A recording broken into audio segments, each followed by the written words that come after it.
Hi, good morning. It's recorded. So just to know, this has been recorded too, and in a few days I'll manage to edit this and get it up on the Nala YouTube channel. Okay. So, good morning, everybody. Thanks for tuning in this morning. My name is Fergus Dolan. I work with Nala. I'm delighted to have Caoimhin Woods from Tipperary ETB, and he's going to be doing he's going to be doing a webinar this morning on ESOL materials and resources for COVID-19.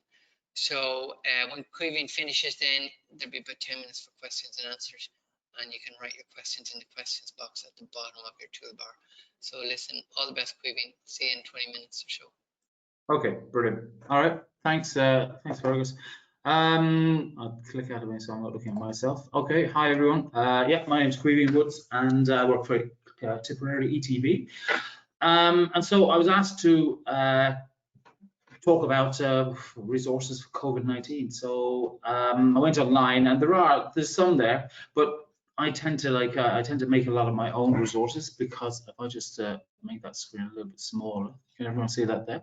Yeah. So I decided to become very academic and go language empowerment during COVID-19. Then I didn't like that. So functioning well with the language of pandemic, or big words and how to use them, basically. So we'd be dealing with different kind of levels of students, I suppose. The students will be B1, A2, A1, or absolute beginners, and sometimes they'd be higher, B2 or C2, so more advanced students. So I didn't aim this presentation at any particular level. I do think, though, that at whatever level a student is at, including if they're actually absolute beginners, big words shouldn't scare them. Yeah. So I remember when I was in Germany myself, I had no German at all, and I had to learn these huge long German nouns. Like, I think Aufenthaltserlaubnis was my first word.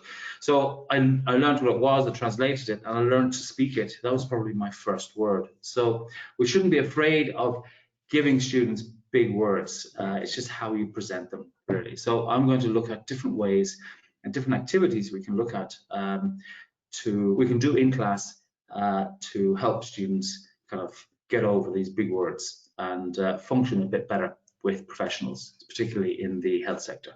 So that's there's my COVID, evil COVID, and I go to my next slide. Let's go. How do I do this?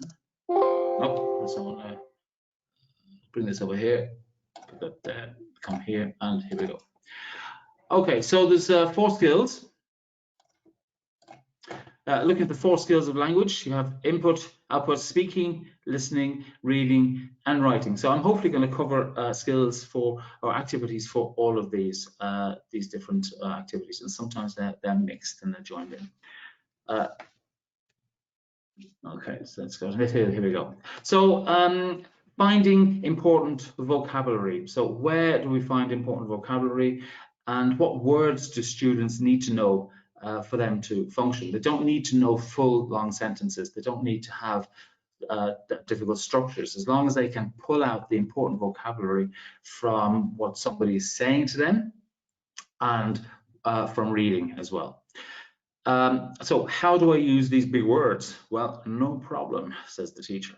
All right. So I decided to go online, and I went to the HSC website, and there's quite a lot on the website. Let's pull this over here so we can see it better. There's quite a lot on the website. I went to the testing section. I pulled a small section of that to have a look at what kind of language would a foreign national student be confronted with. So I broke it up into different sections. So testing. So you're looking at vocabulary, which is highlighted in green. And again, you might notice here they're at a different register. It's not common language, it's still written language. It's clear, but it's clear for an English language, an English language speaker, it may not be so clear.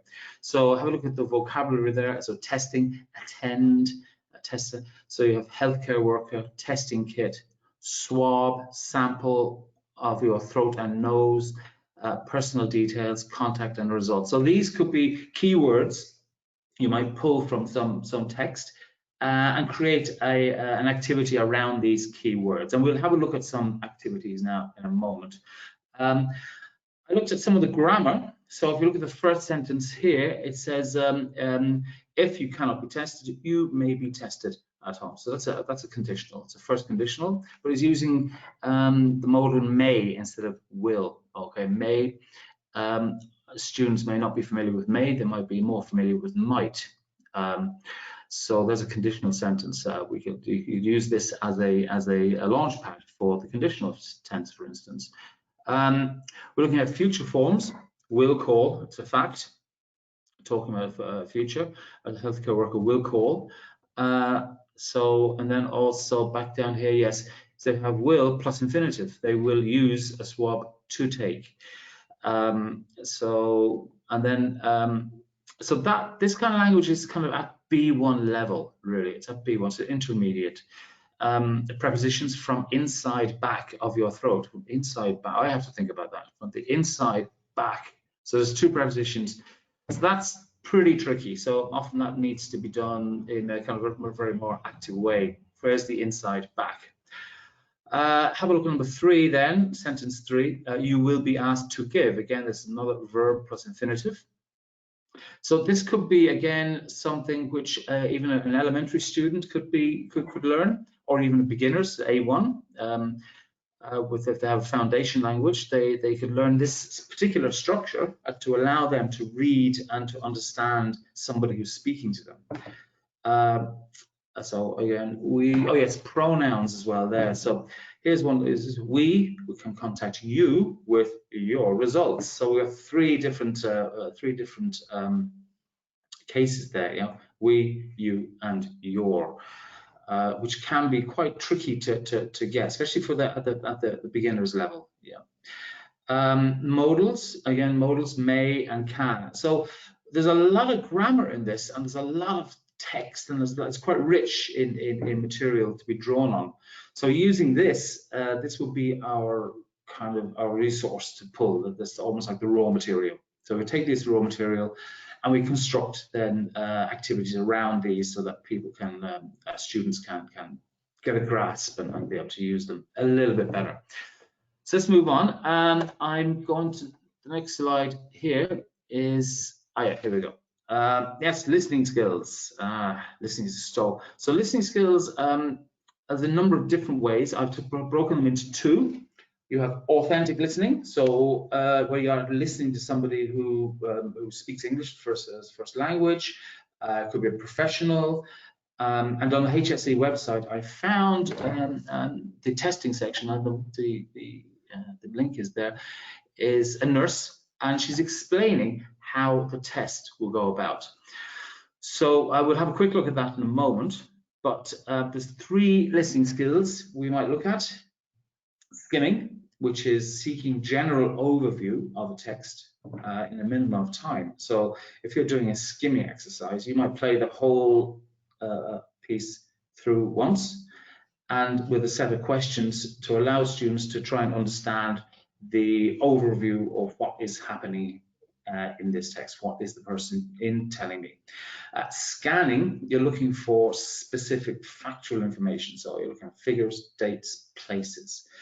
Again, you would then construct comprehension questions around scanning. And then there's the detailed listening, which is immersive listening for a deeper understanding of what exactly are you telling me. So the authentic listening, you might look at worksheets, straightforward questions. It's quite a good way to practice the 3 listening skills. The gap fill, relevant words, great for relevant vocabulary listening, and audio lines. Now this is a kind of activity which we do with students, which is good fun. It's very frantic, and it's a good way for them to really focus and concentrate. And I'll look at that activity later on. Listening games in class. Again, now these will be where you might use the text from the listening, but the students themselves would speak it, to use it, and then try and communicate these words to other students. This is great practice because often students may not be talking to an Irish person or an English person. They might be talking English-speaking person. They might be talking to someone who's Polish, Lithuanian, French, Spanish, for whom English is a second language. So this allows them to get used to different accents, the different mistakes and different ways that other people might talk and say. So these kind of games, student to student, listening in different accents. Again, I'll do some of these later on. The first one, running dictation, listening for detail. That's a great one. Listening circles. That's another one. I'm not doing that later, but that's basically where people sit in a circle. There's an inner circle and an outer circle, and we kind of have a speed dating kind of listening activity there. But I have something similar to that. Back to back, this mimics telephone listening and across the room listening through ambient noise, because often when you're listening to something, there's trucks going past, there's children in the background, there's things happening. So it's good practice to be able to focus on somebody speaking when there's ambient noise around you. Okay, so let's have a quick listen to this video. It's very good. She speaks, she's not speaking slowly or too fast. She's speaking at a normal pace. She's quite clear. But I'll show you something. You can YouTube have a transcription section there, so we'll have a look at that. Let me just go on to here. Oh, don't go to him yet. Okay, let's go to the beginning here. All right, so I'll just play a section of it. Now you'll see in the left section, oh, sorry, down here on the bottom, you see the likes, don't like, who doesn't like her? Share, save, and then there's 3 buttons, and if I press that, you'll see it's open transcript. So it's an auto-generated open transcript of the text that she's reading out or saying, and I found that really handy. And I found that I pulled an activity using this text. You need to proofread it a bit first, because the auto-generated is not always 100%. But this is quite good because she's speaking quite clearly in standard English. So let's play that quickly. I'll just play a section of it, actually. Hi. So first, you'll notice as well with the transcript, it'll highlight the text that she's saying. So let's go. Yeah, my name is Anne O'Connor. I'm an infection prevention and control nurse in CHO Dublin North City and County. So today we want to show you how this works. The testing centre here in Croke Park is a drive-through centre. You stay in your car and you'll be directed by one of our team who will show you what you need to do. You'll be given a mask, and you put that mask on your face, covering both your nose and mouth. The person doing your test is doing lots of tests at the moment. They're very experienced. They wear... Okay, so that's an example there of a listening activity. It's very clear. It's giving important information that students may need, particularly in an Irish context. So I had a activity. I pulled up the, yeah, here we go. So with this one, I basically copy and pasted the text, and if you look at the text, this is authentic material. So she's speaking, and if you notice, there's no punctuation. We don't speak in punctuation. We speak in fact, we speak in utterances. We utter our words. We often don't have proper English. So there's 2 different. There are 2 different. There are 2 different languages really in English. There's the written English and then there's the spoken English. So what I do with this is, again, I can pull out the vocabulary I need. You have here infection prevention, control nurse, drive through, and then there's lots of imperatives. There's instructions. You'll be given a mask. You put that mask on your face, covering both here and so it's quite tricky language. So let's go back to the presentation and see how can we use this. How can we use this? So again, the running dictation, and but I'll be looking at that later on, actually, how we can use it in different activities. So let's go on to the next screen. This one is a bit of a funny one. Last week I was like, oh my God, what am I going to do for this presentation? I was like, ah. So I said, okay, I'll do a word search. But But then I discovered the word search generators, they didn't do what I wanted, you know. I always feel in activity you need to have a kind of an end game, and that end game can be a prize. So I like to have imaginary prizes. So I took some of the language here from the materials I've showed you, and I made a word search with a competition. Now I'm actually, once I did it and I tried it, I decided I needed to change it, but I didn't have time. But it works, it functions. So for instance, if you look at this, I'll pull it up on the PDF, it might be better. I call this word chase. Okay, so you have your words you're looking for. These are big words. Now you would have pre-taught these words already. These words that students will be familiar with. So this is recycling the vocabulary. This could be so this really it's a reading task. So what I did was I created like a diamond shape, and I placed all the words in boxes. And they have to basically word search the words. And I like to use a dice. You throw a dice, and then you can move down the word you find. So here is one, asymptomatic. Yeah, that's a long word. But once they're familiar with it, and then they cross it off. When they get to the end, and then so if they throw a 6, 1, 2, 3, 4, 5, 6, they come to there, they throw the dice again, they come to the end. And then they look for another word in the text. There might be another one here, and I started all the words with a capital letter. So D, disinfectant.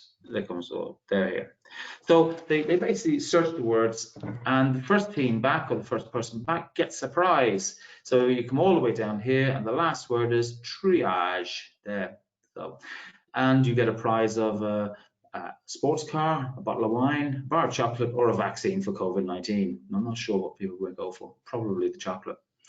So that's another activity you can throw in there for reading, and that quite be good. Again, it's good. Again, then you throw your words down here, so you can go through the spellings. Again, you can use these again because you have your resource here already. So let's go back to the presentation. Where am I now? Let's pull this down here. Okay, so let's go on to a role play. Oh, I missed one. Sorry, I missed the presentation. I missed a line. There we go. Back to this slide. Oh, yeah, there we go. Sorry, I'm going back to go forward. Sorry about that. So anyway, look, activities to learn and practice vocabulary. Role plays. Oh, yep. You have lots of role plays, music and song, speaking games, and reading and writing activities. All right, so using the two resources, we're going to pull the two resources we've just done there, looked at there, we're going to pull out activities, we're going to pull out the resources there, we're going to pull out the material to create some of these resources for people. So the first one there I showed you was the reading one. The next one is after doing the word search, I sort of panicked. I was like, oh God, a word search, that's not enough, that's not enough. We only have people speaking and talking. So I thought, what do people do in a health crisis? Where do they go? Well, they go to the doctor. So I made a doctor's game, doctor and patient game. And I'll go through this. So I created two activities for this. Role plays, doctors and nurses, 2 ways to play. All right, so the first one is visit the surgery. So you have 2 groups. You have 1 group are doctors and 1 group are patients. Now, I aim this activity at B1. You can aim this activity at A1 or A2 as well, depending on your students. You just need to rewrite, but the concept is there. So I created a template of cards for this activity. So visit the surgery, 2 groups, group 1, doctors, group 2, patients. So patients visit the doctors and describe their symptoms. Doctors try to diagnose the symptoms, and at the end, the doctors decide which patient has which illness. So again, there's a task. You have a task to do. You're the doctor, and you have to decide what illness this person has, and you're the patient, and you have to describe your symptoms. So it's trying to create an authentic situation. I will have a look at the cards there. Let's go to these. No, I might go to the actual PDF. I'll go to the PDF. So the first card there is the doctor's card. So you give each doctor, so you have maybe 4 doctors, maybe 5, depending on how many students you have. Doctor's card. So you give the doctors this card. Again, you will have pre-taught a lot of this vocabulary. You will have pre-taught some of the phrases. So there's a lot of functional language here too. We can practice asking questions. So let's have a look. So you ask the patient and ask them about their symptoms and decide what illness they have. Now, just to give you some background here, what you do as well is each patient has a particular illness. So one might be a hangover, and there's a set of symptoms there. There's a common cold, there's COVID-19, there's a kidney infection, and there's a chest infection. So many of the symptoms here are quite similar. So it's not an obvious, as I'm having a heart attack, I've got a sore foot. There's 2 obvious different ailments here. So the doctors have the task of deciding, oh, what is what? So they have to think about it. So again, this card is to help them with the language. There's some examples of sentences they can use. So how are you feeling? Where does it hurt? Do you have a headache? Is there any blood? Does it hurt when you pee or go to the toilet? Do you feel hot or have a cough? Again, you might adjust this according to your students. There might be some language you don't want to use, or you might take 1 or 2 out. But yeah, again, it's up to yourselves to decide to write it in the context of your students.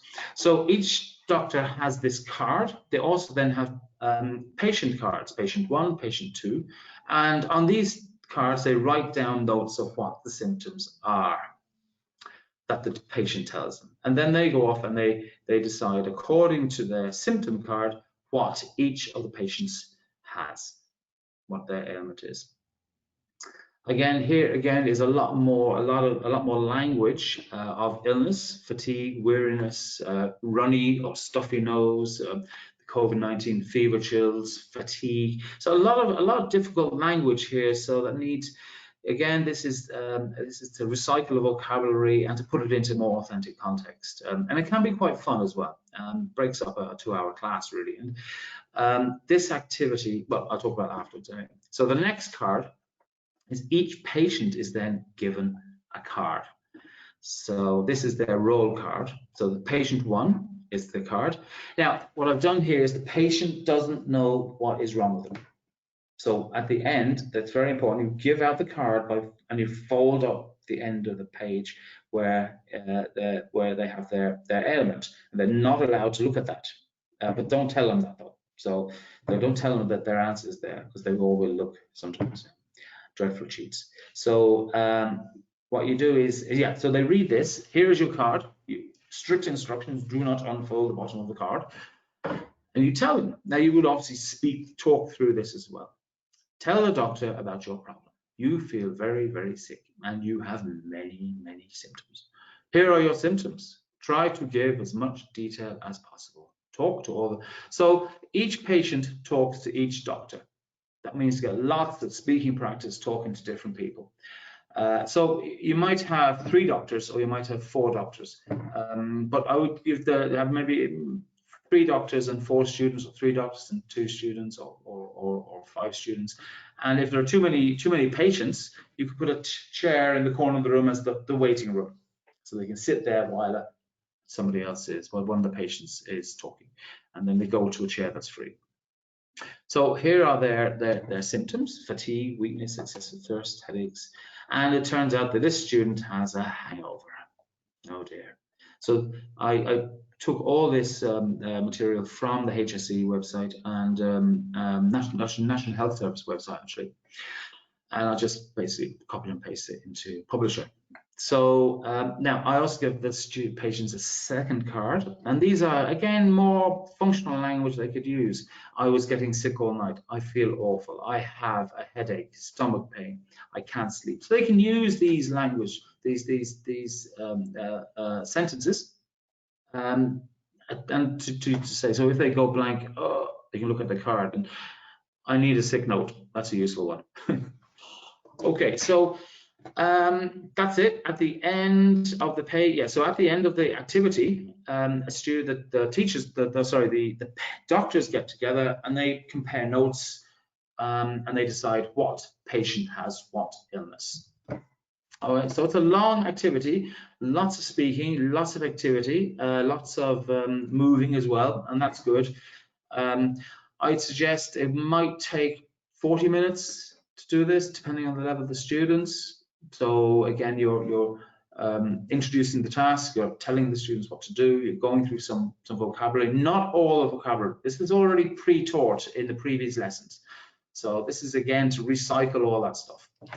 So that's that. That's a good one. I had another one here, which is back to back. So often in this day, you may need to telephone a doctor. So again, we do the similar activity with the same cards, same materials, but instead of sitting front to front, they're sitting back to back. Now the difference here, the challenge here is you're talking to somebody and not looking at them, which is what it's like on the phone. Well, actually, now they have WhatsApp, but I'm not sure doctors are doing WhatsApp. Generally, it's telephoning. So this really does, it allows communication primarily through voice alone. So it simulates a telephone call.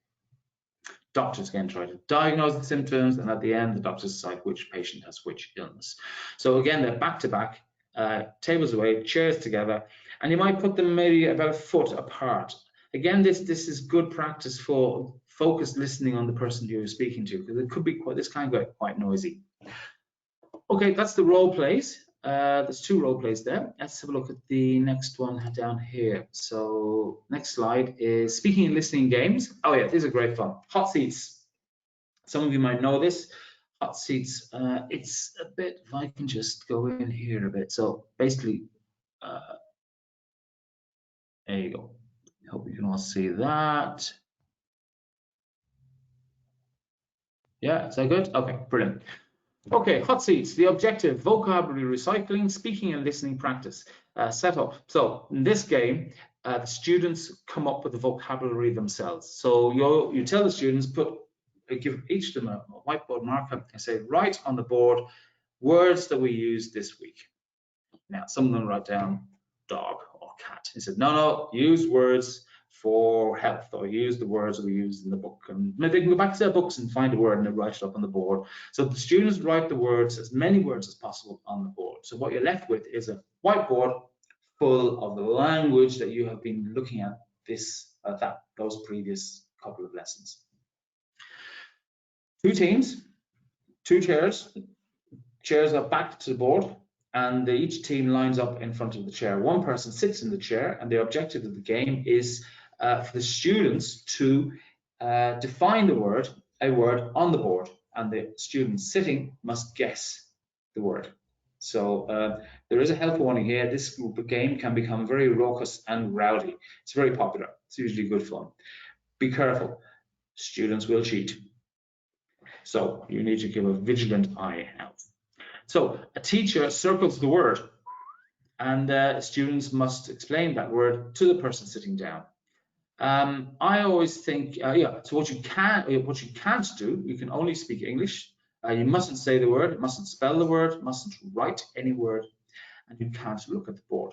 What you can do is mime, gesture, use facial expressions, and you can also listen to the other team.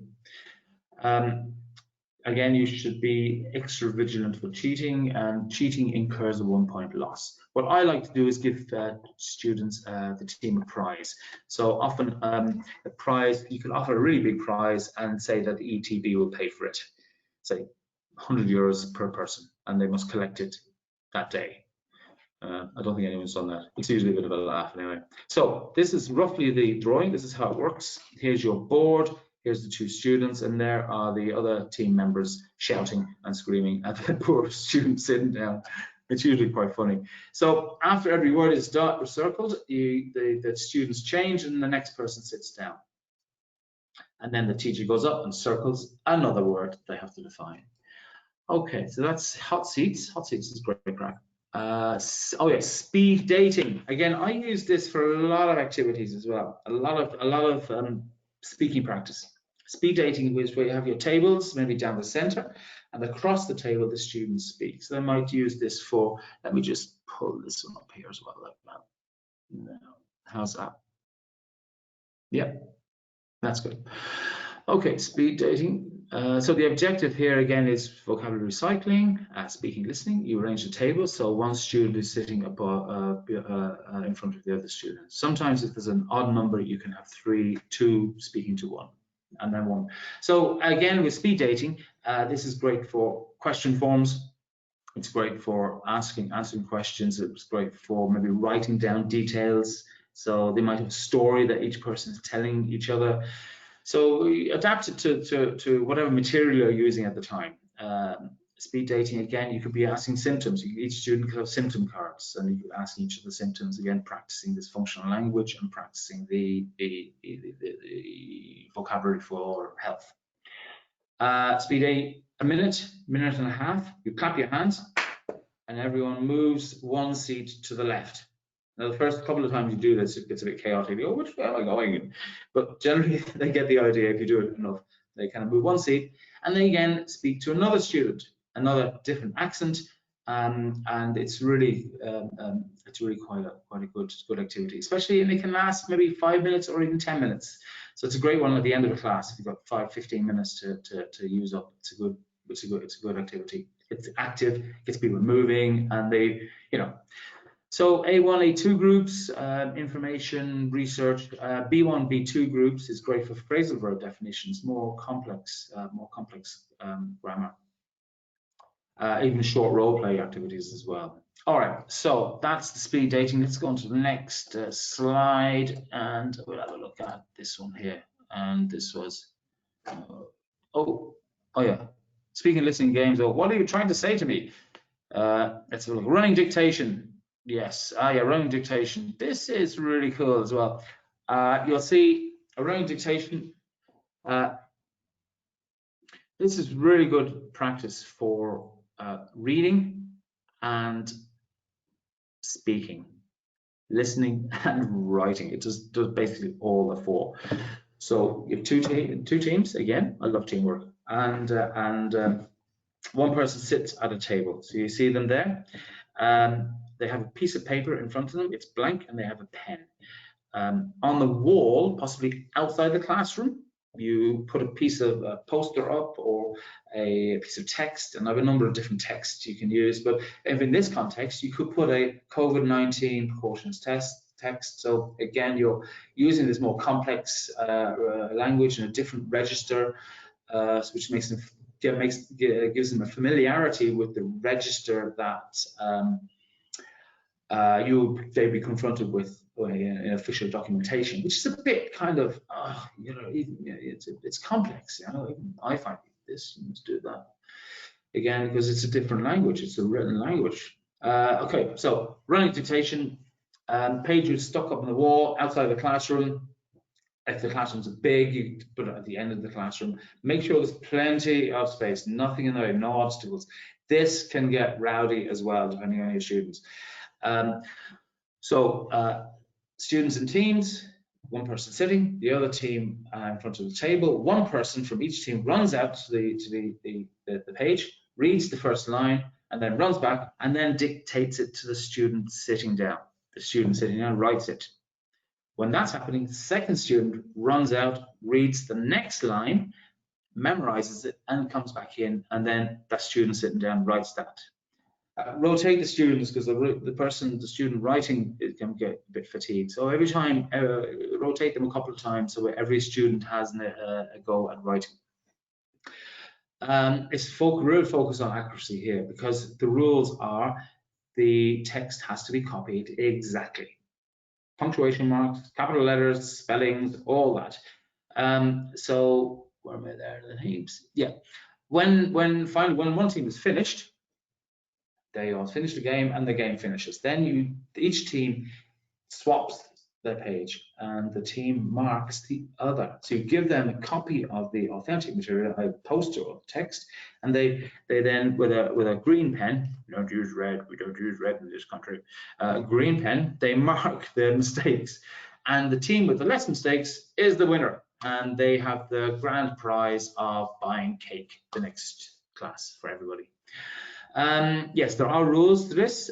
Teams take turns, although this collapses quite, team members take turns. This collapses quite quickly, so just ignore that. Text must be copied exactly with punctuation, spelling exactly. No pushing, and some pushing does occur, especially in the younger classes, but English only, and no photos. You'll see them up there with the camera, and that's completely banned. 1 point off that. Okay, that's a running dictation. And finally, I have a couple more activities here with, oh, sorry, I'll give you that picture of that, actually, right? Here's the picture of running dictation. Pull it over here. There you go. All right, so there's the team members, the 2 team members running, and there's the text up there. Thinking, oh my God, it's very funny when they're running halfway back to the student and they can't remember and they go back again. Okay, so, yes, here we go. Yes, games with music and song. So these can be great fun. You can use these at the end of the week. You can use these for the last 15-20 minutes of the class. There's 2 games we can play. There is, lyric. Here's the first one we'll do here, lyrics chasing. So I've got a couple of songs up there we can look at. Lyrics chasing. So on this, it starts off, it's a bit complex to look at, but hold on, here we are. So the objective here again is you're listening for specific vocabulary. All right. So you set up your individual words again. So before the class, you write the vocabulary that's in the song on pieces of paper, and you stick them to the board. So the board is covered with these individual words from the song. 2 teams. Each team lines up in front of the board, and the first person in the line has to listen. Well, they all listen, but the first person has to listen to the song, and when they hear a word that's on the board, they run to the board, grab the word, and run to the back of the line. And then the next person in the line does the same thing. It's great for listening for specific vocabulary, so for scanning for specific words or numbers or places. It's also good fun as well, especially if the song is good. So I had 1 or 2 songs here. We'll have a look at the next song as well.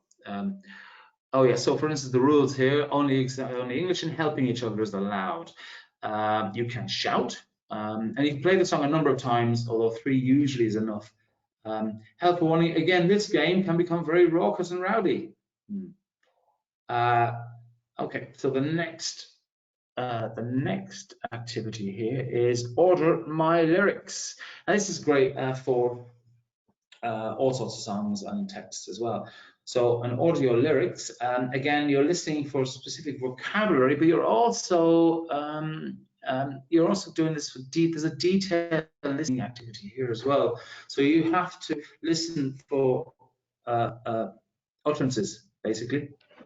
Lines of lyrics. You listen to them and put them in the correct order. So what I do before the class, you print out your song, and you can usually find, if you put in the name of a song in Google and then lyrics, and then there's a couple of websites, and you can get all the lyrics for loads of songs. It's very handy.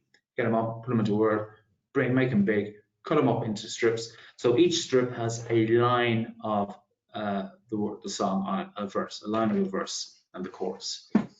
You mix them up, give them to the students. They're in teams at a table. Usually standing up is better because they're looking down. They can help each other. So 3 is a good number. 3 per team is a good number for this. So you play the song, and usually the best way to do this. But first of all, I would allow the students go through the lyrics themselves, try to work out the verses and the choruses, so they get familiar, they become familiar with the song itself, so they remember lines and so on. So they might spend 2 or 3 minutes looking at the text, putting them into lines, trying to work out what goes there. Again, this is great for rhyming, you know. what's the great one? Gone blank there. There's Friday I'm in Love is a great one for rhyming schemes. Yeah. So you can do rhyming. What's the words? Sound the same. Blue, you, heart, tart. Yeah, that kind of thing. Yeah, do that. You play the song. If it's a long song, I would play the song in chunks of verses. So give them the first verse, second verse, third verse, chorus, and so on. And then you play the whole song through as well. So it's a great song, great for that. So for instance, on the here we are now, Cora HSE, you could do that with the HSE video. Hi, my name is Anne O'Connor, and I'm an infection prevention and control nurse. I'm in CH, Dublin North City and County. So today we want to show you how this works, the testing centre. So actually, what's interesting here, going through this, you will notice that this is, although she's probably reading from a script, it's also very spoken too. So there's a number of mistakes, not mistakes, there's a number of speaking styles where the grammar is not correct. She's added words in. There's lots of ellipsis in here, and some students might pick up on that, and you can talk about the differences between reading and writing. So chop up all these words, all these lines, mix them all up, and let them have a look at it. Now this would be a kind of a B1 activity for this in this text. It's quite hard. And they listen to it and they put the lines in order. All right, so I have another song here, which is pretty good. This is this one here, Come On Eileen. Yeah, this is a great one. I hope you can hear it.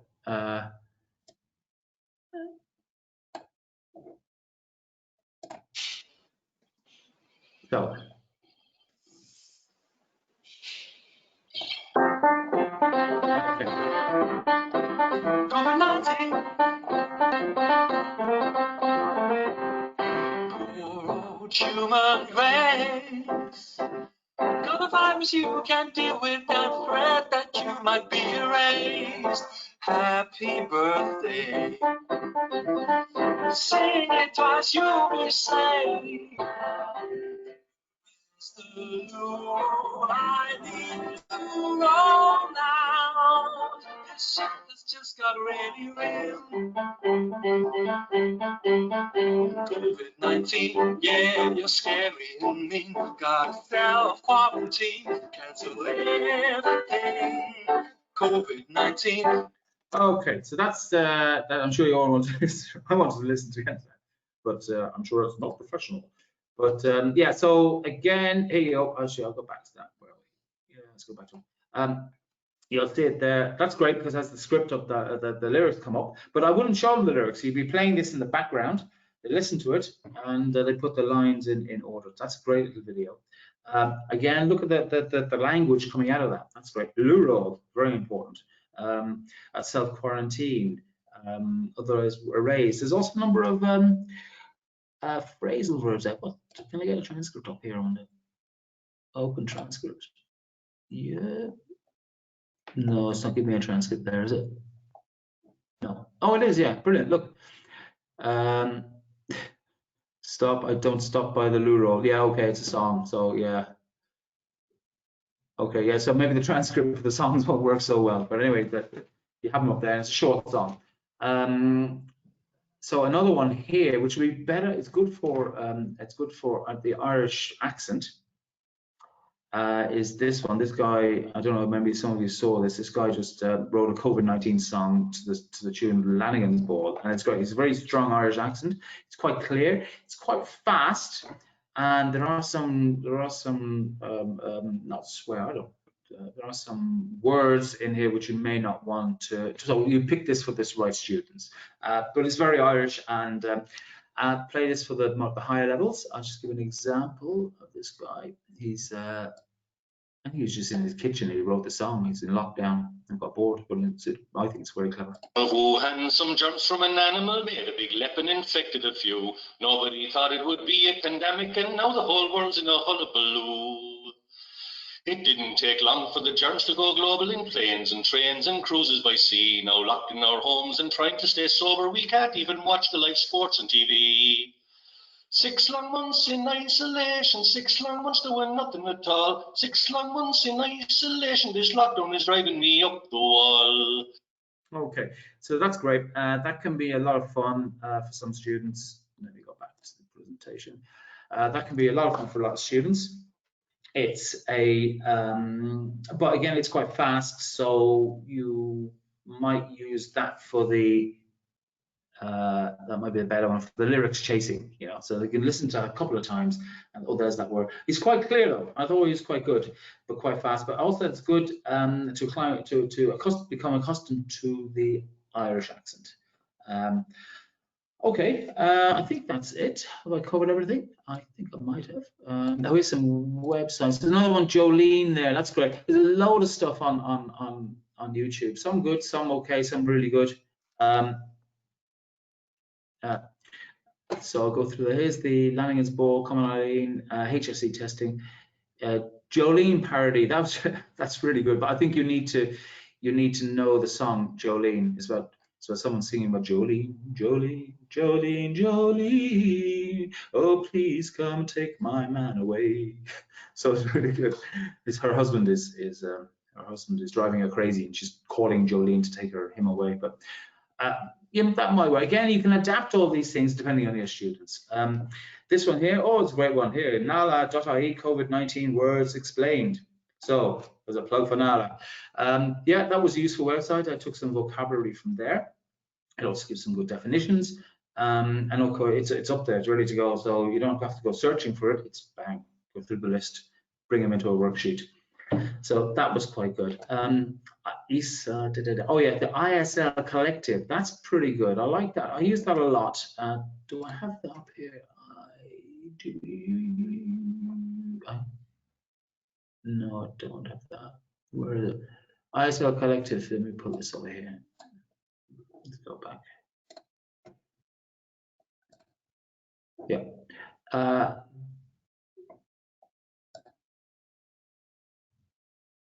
They're going to come up. Yeah, you register here, and they've loads and loads and loads, thousands of worksheets specifically for. Here we go. Okay, so I find it's a great website. Do you have it up there? Yeah, there you go. Again, you have grammar, vocabulary, material type, and you put in COVID-19. It's a lot of teachers from around the world putting in materials to use for other teachers. You register free. They do look for money sometimes. Give them a $5 occasionally. You know, when they do start looking for money to run things, they do run on ads, but it's a great resource. Do be careful though. You do need to proofread a lot of the materials first to make sure there's no mistakes and bits and pieces. But generally, I find it's pretty good. It's a pretty good website for that. So let's go back to the presentation. Go back to the presentation. There we are, and let's bring this over here and go back again. There we go. So let's go back. I missed a couple of slides there. So this one here. Yeah. Okay. Again, just to review, finding important vocabulary.